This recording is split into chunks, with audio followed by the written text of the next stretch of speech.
Hello everyone, আমি স্মৃতি আজকে আপনাদের জন্য নিয়ে এসেছি এই শীতকালে সর্দি কাশি ও অন্যান্য রোগ প্রতিরোধ ক্ষমতা বাড়ানো একটা ইমিউনো বুস্টার ড্রিঙ্কের রেসিপি নিয়ে। এটার জন্য আমার লাগবে একটা আদা। এটা বেসিক্যালি জিঞ্জার টি, অথবা আপনারা এটাকে জিঞ্জার গ্রিন টিও বলতে পারেন। এর জন্য আমার একটা আদার টুকরো লাগবে। আমি আদাটাকে খুব ভালো করে ওয়াশ করে নিয়েছি এবং যে পাতিলের মধ্যে আমি জিঞ্জার গ্রিন টিটা বানাবো সেটাতে আমি আদাটা গ্রেট করে নিচ্ছি। এই যে দেখুন, ঝাঁকি দিলেই কিন্তু নিচে পড়ে যাবে এবং বাকিটা আমি এক মগ পানির সাহায্যে ওয়াশ করে নিয়ে নিচ্ছি। এর মধ্যে দিয়ে দিচ্ছি 5-6টা গোলমরিচ আর দিয়ে দিচ্ছি 2 টুকরো লং। এখন এইটাকে আমি গ্যাসের ফ্লেম অন করে এটাকে জাল দিয়ে নেব।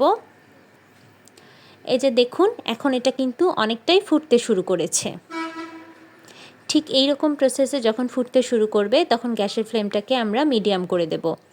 এখন মিডিয়াম টু লো টেম্পারেচারে গ্যাসের ফ্লেমে এটাকে এরকম বলক ওঠা পর্যন্ত জাল করে নেব এবং বলক ওঠার পর আমি এখানে আরও 1 থেকে 2 মিনিট জাল করে নামিয়ে নিলেই তৈরি হয়ে যাবে জিঞ্জার গ্রিন টি। এখন আমি গ্যাসের ফ্লেমটাকে অফ করে দেব আর এটাকে নামিয়ে একটা ছাঁকনি দিয়ে ছেঁকে নেব। এই ড্রিঙ্কটা আপনারা যদি প্রতিদিন সকালে হালকা কুসুম গরম অবস্থায় পান করেন তাহলে এটা আপনাদের হেলথ বেনিফিট অনেক ভালো দেবে এবং আপনাদের ইমিউন সিস্টেমটাকেও এটাকে বুস্ট আপ করবে।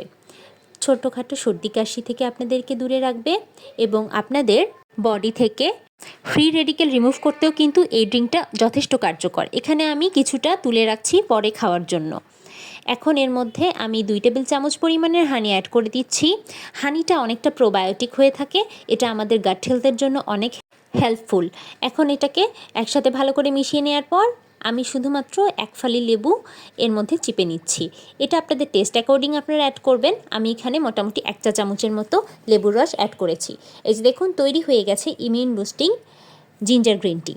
এরকম আরও অনেক ইউনিক ভিডিও পেতে আপনারা আমার চ্যানেলটিকে সাবস্ক্রাইব করুন এবং আপনাদের যদি ভিডিওটি ভালো লাগে তাহলে অবশ্যই ভিডিওটিকে লাইক, কমেন্ট, এন্ড শেয়ার করে দেবেন। ভিডিওটি দেখার জন্য থ্যাংক ইউ এভরিওয়ান। ভালো থাকবেন সবাই। আল্লাহ হাফেজ।